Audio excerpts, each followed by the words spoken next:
My name is Corey Rogie, and I'm with GI Sportz, and we're here in Fort Wayne, Indiana, and I'm going to show you today the Tippmann Cronus.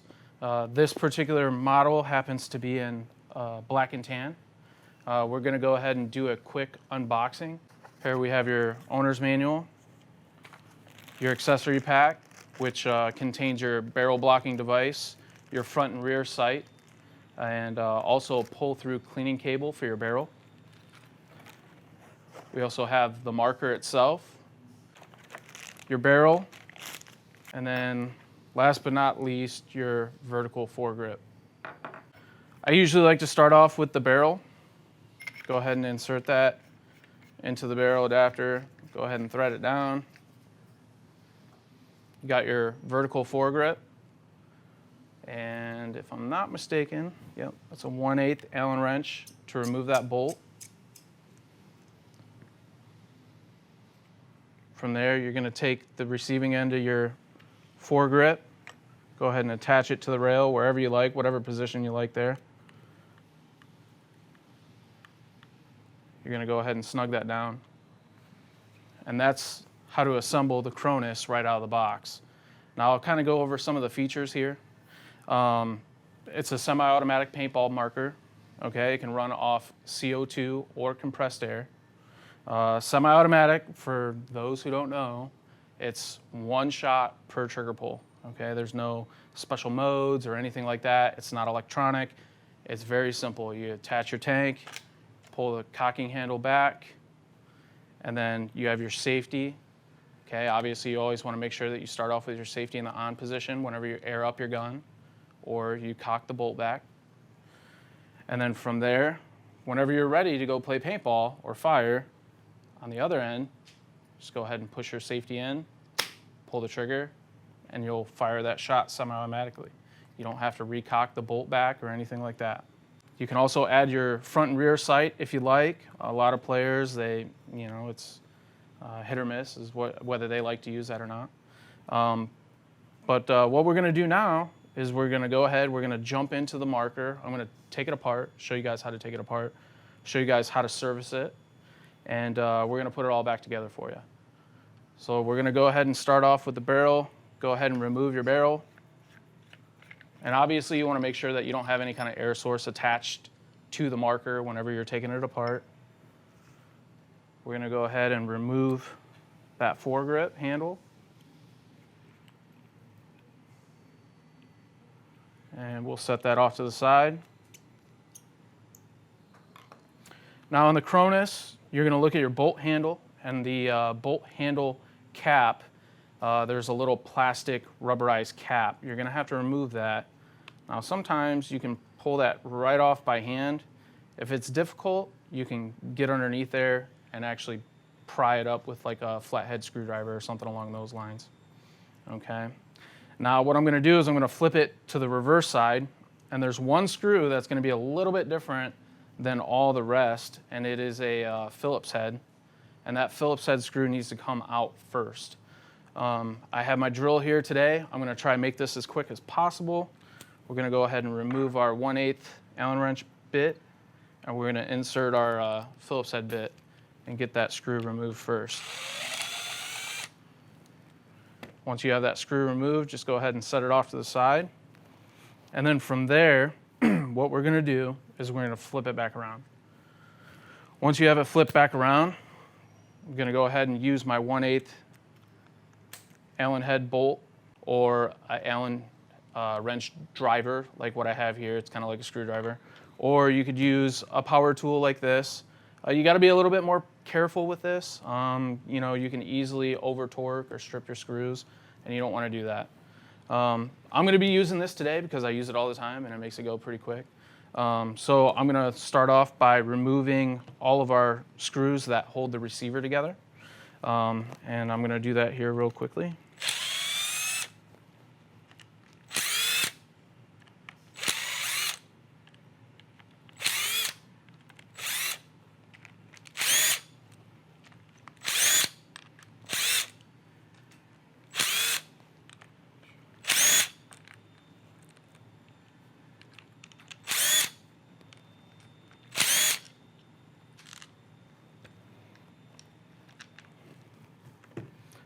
Now, usually what I'll do is I'll just loosen them all up and then just kind of pry up on that receiver. And some of these might not be fully loosened up. Actually, I did get them all loose.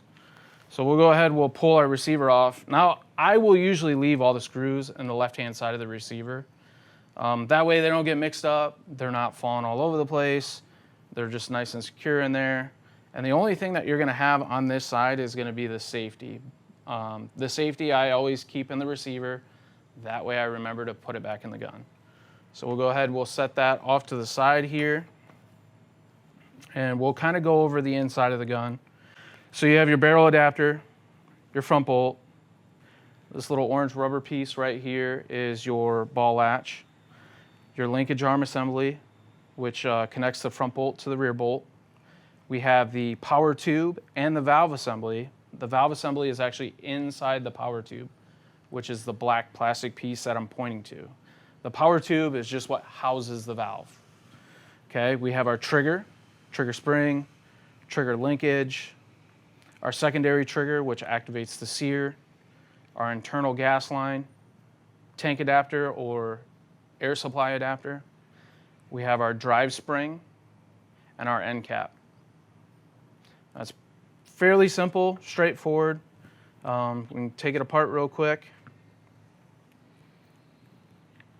And I can kind of talk through some of the most common things that we see whenever we're working on these particular guns. You know, a gun that has had a lot of shots put on it. Sometimes you're going to wear out O-rings, especially on the rear bolt or the front bolt. You could also wear out the ball latch there.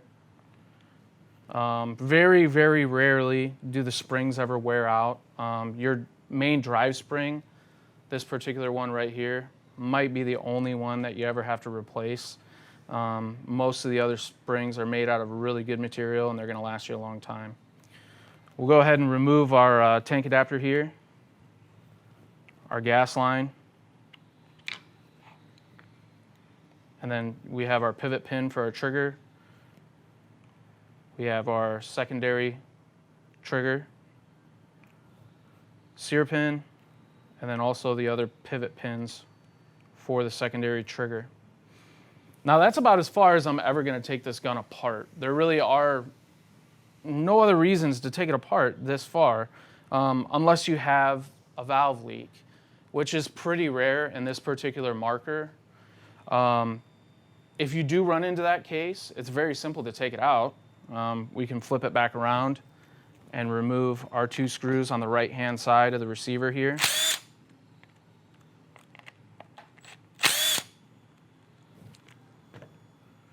So these are your two valve lock bolts. You want to be careful when removing these and also reinserting them. You could potentially strip out the valve body, which is located on the inside of the power tube. You can see the valve and the valve stem. Okay, that's what contains all the air when you air up your gun. And it'll, you know, obviously if you get a leak down the barrel, that's more than likely going to be the issue there.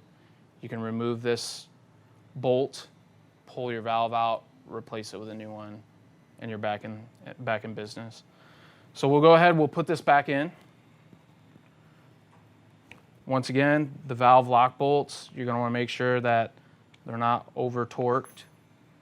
Okay, they do have a little bit of thread patch on there to keep them from vibrating loose, so they really don't need to be over torqued. I can't state that enough.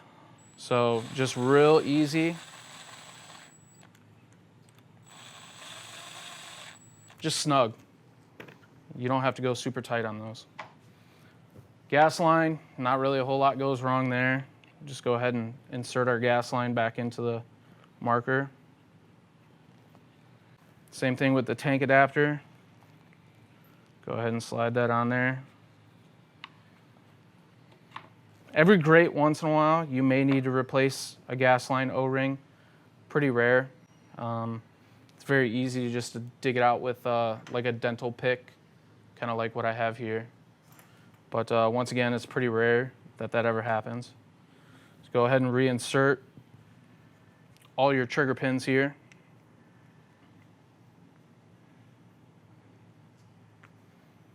Now there is one trigger pin that's different from all the rest. It's a black trigger pin, which is a hardened steel, which is supposed to be for where your sear would rest. So we're going to put that all the way furthest hole to the right, just like so. And your sear is going to rest right on top of that. And the front portion of the sear is going to be in between those two pins. Okay. From there, we're going to go ahead and reinsert our sear spring, our trigger pin, trigger spring. We're going to go ahead and reinsert our trigger linkage. Actually, we have to put our secondary trigger in there first, kind of skipped a step. Now we'll go ahead and connect our linkage. And you can see on the trigger there's a hole, and on the secondary trigger that activates your sear, there's another hole. That's where your linkage would connect. Okay. We'll go ahead, we'll reinsert our front bolt. Now you'll see that there's a block on the back side of the bolt with a hole in the top of it. You want to make sure that that's always facing the rear of the gun. So we're just going to go ahead and slide that on there like so. You can go ahead and reinsert your linkage arm into the front of the bolt first. Okay. Now we have our rear bolt. Another common thing that we see is the rear bolt O-ring can sometimes swell or become damaged from use. It's just a normal wear and tear item, and sometimes it needs to be replaced. So just make sure that's in good shape, good condition, make sure it's not frayed, falling off, or anything like that. We're going to go ahead and reinsert our drive spring and guide pin, and then our buffer O-ring. We get a lot of phone calls about this O-ring. Customers call and they go, oh my gosh, there's a O-ring floating around just in my gun, and it's normally in the backside of the gun. You can see it through the cocking handle window. It's normal. We get phone calls about it all the time. You're going to go ahead, you're going to take that O-ring, you're going to insert it right over top of the spring, just like so. It's going to free float there. From there, your end cap. Your end cap has a hole in the center of it.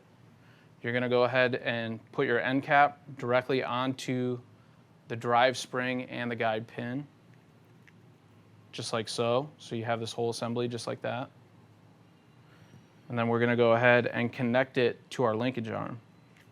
Once we have it connected, we're going to go ahead and slide that into the back side of the power tube so that O-ring will no longer be exposed. From there, there's a small notch on the top side of our end cap. We're going to go ahead and compress that spring, and this is where you're going to want to be careful because now you're putting a spring under tension. So we're going to compress it, and then we're going to drop it right into the tongue and groove of the receiver back here. Once you have that in place, we're going to go ahead and reinsert our ball latch. Now, if you pay attention to the ball latch, it has like a ski jump to it, right? It's like a ramp. That ramp, or the open mouth of the ramp, should always be facing towards the barrel, okay? If you flip this the other direction, your gun's not gonna work, okay? So always make sure that your ball latch is facing open towards the barrel. Just go ahead and reinsert that, and it's gonna look just like that. From there, we're going to go ahead and reinstall our barrel adapter. Now, this barrel adapter is directional. If you look at the receiver, there's a rectangular opening. You can see the rectangle here. And then on the bottom side of your other receiver, there's a little protrusion there that will match up with that hole in your barrel adapter.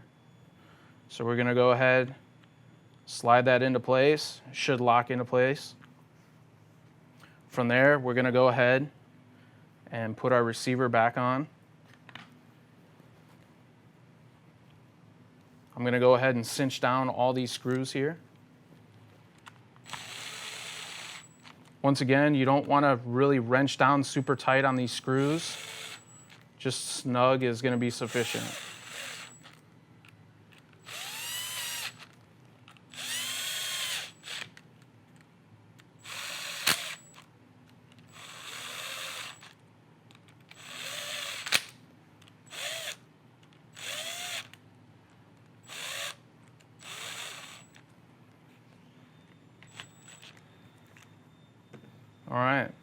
going to flip the gun back over, and we're going to reinstall our Phillips screw, which is the only one that's kind of an oddball there.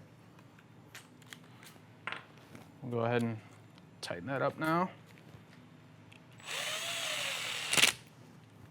All right. From there, we'll go ahead and reinstall our bolt handle cap, and we will also reinstall the barrel. We'll go ahead and, actually I'll do that with a driver. Go ahead and loosen up our grip bolt, put that in place.